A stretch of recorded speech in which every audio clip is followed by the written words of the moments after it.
in people's lives, there's only maybe a half dozen, 7, 8 categories that really matter. Most people, they major in minor things. They focus on stuff that doesn't matter. They know more about this celebrity going in and out of rehab than they do about their own personal development. But I look at and say, if you look at your body, without that, everything else is out the door. You don't want to be richest man in the graveyard. That's not going to do it. If there is energy, if there's vitality, if there's strength, it's going to show up in your relationship. It's going to show up in your business, show up in your life. That's an area you got to master. You can't dabble. It's too important. Emotions are everything. I mean, you got a ton of money, you got everybody loves you, and your primary emotions are pissed off and frustrated, then your life's pissed off and frustrated. It doesn't matter if you got $1 billion or 1 million people loving you, your life is not great. Relationships, intimate relationships especially. It's where the most juice in life comes from. It's where the most pain comes from most people. It's worth mastering instead of dabbling. Really looking at what are you going to do with your time and mastering your time. Instead of having a checklist, you cross it all off. You can mistake movement for achievement. I want to squeeze out of that time what matters, that creates value for me and for everyone I care about and love.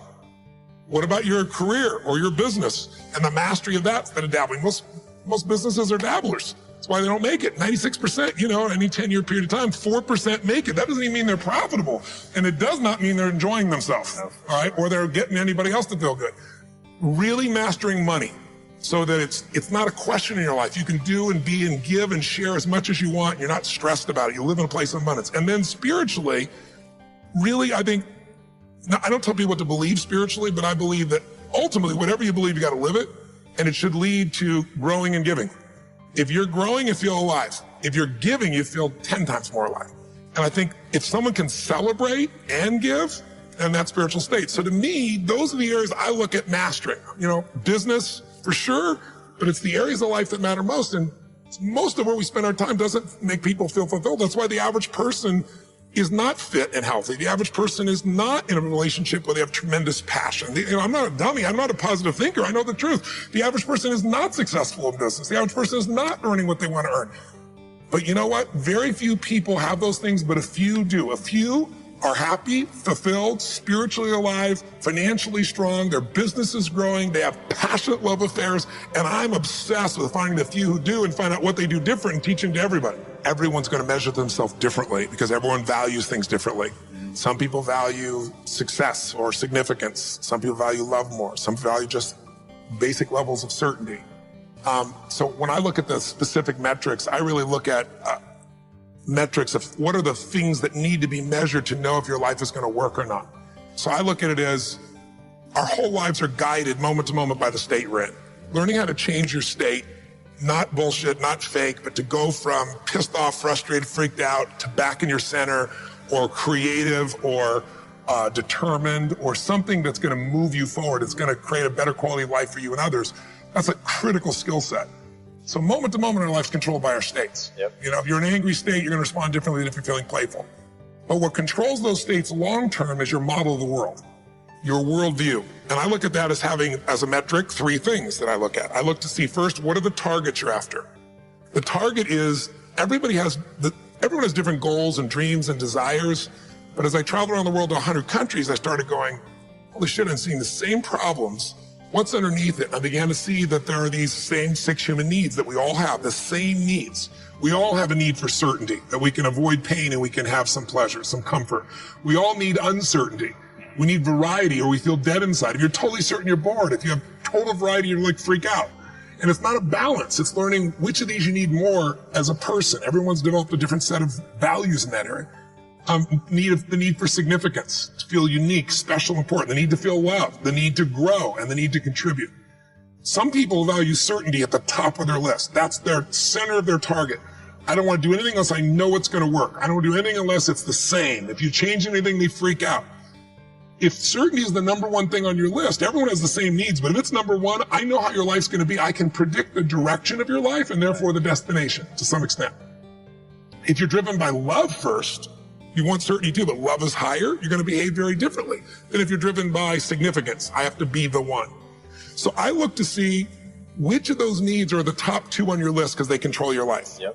The 2 that most people have, 90% of the planet, if you said, of all these needs, which one do you really focus on most day to day? Everybody wants love, but what do you focus on? Most people focus on being significant. We live in a Facebook world where people fake their life, put new filters, make it look different than it really is, tell stories that, are totally full of it to make themselves look good.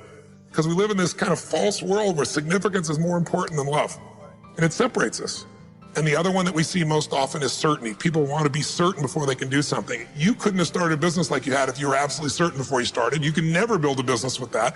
You can never build a great relationship, because if it's based on certainty, then everybody's got to stay the same and never change, which means you're never going to grow, which means you're going to be miserable. Right. So my metrics are, I want to find out what's driving you.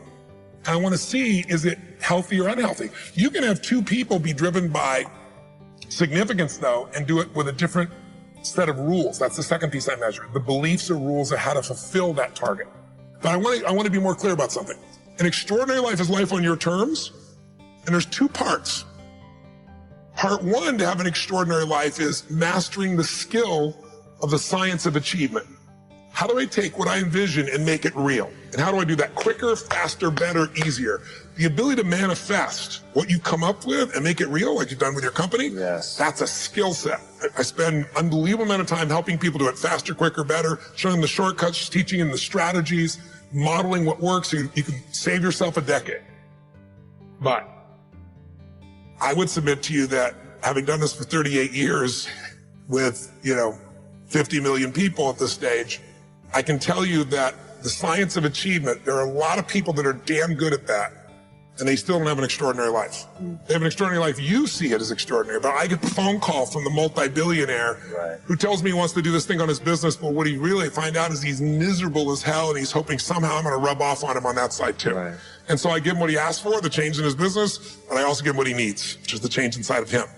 So the second skill is the art of fulfillment. If you want an extraordinary life, you can't just achieve, you got to be fulfilled. As simplistic as that sounds, but it's an art. It's not a science. Sure.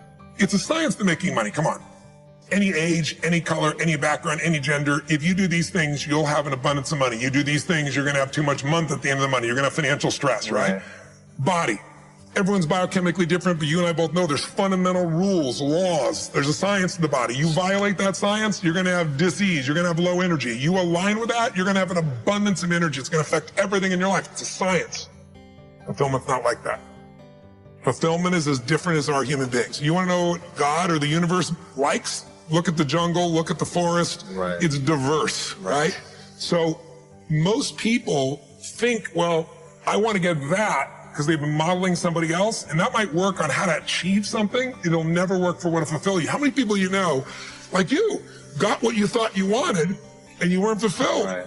And that, I always tell people, success without fulfillment is the ultimate failure. The ultimate failure. Because if you go at something and you fail and you're an achiever, you don't fail. You go, I learned something, I'll just try something else. Right. I'm going to still get there. But when you succeed and you're not happy. So a perfect example of this, I mentioned in the seminar you were there because it hit me about a year and a month ago, we lost what I consider a national treasure, Robin Williams. And I asked people, how many of you love Robin Williams? Everybody raised their hand all around the world, right? He made people laugh. People were touched by him. So how good was he at the science of achievement? I mean, he wanted to be a great comedian, make the whole world laugh. He did. He wanted to have his own TV show. He did. He wanted the #1 show. He did it. He wanted to make movies. He did. He wanted to have an Academy Award for not being funny, dramatic, and he did it, right? He did it, yeah. He said he wanted a beautiful family. He achieved everything, and he hung himself. That's crazy. And I know recently someone's saying, well, he had dementia. He had drug abuse, he had alcohol abuse most of his life because he made everybody happy but whom? Himself. That's the ultimate failure. So if I had no other message to offer your viewers, and you let me give it to them right now, I'll tell you what I believe. I believe our lives are controlled by one force, decisions. I certainly believe in force greater than myself. Call it God if you will, grace, whatever you want to call it, the universe. But I also believe it gives us choices. And the decisions we make control us much more than the conditions we meet. It's not the conditions, it's your decisions. Decisions of what to believe, decisions what to do, decisions what to give. I say to people, think about, look back 10 years ago, 5 years ago, 15 years ago, and think of a decision you made. That if you would have made a different decision, you'd have a totally different life today. Better or worse, I don't know, but totally different. The most important decision you can make above any on the face of the earth is deciding that no matter what happens in your life, no matter what happens, you're going to live in a beautiful state.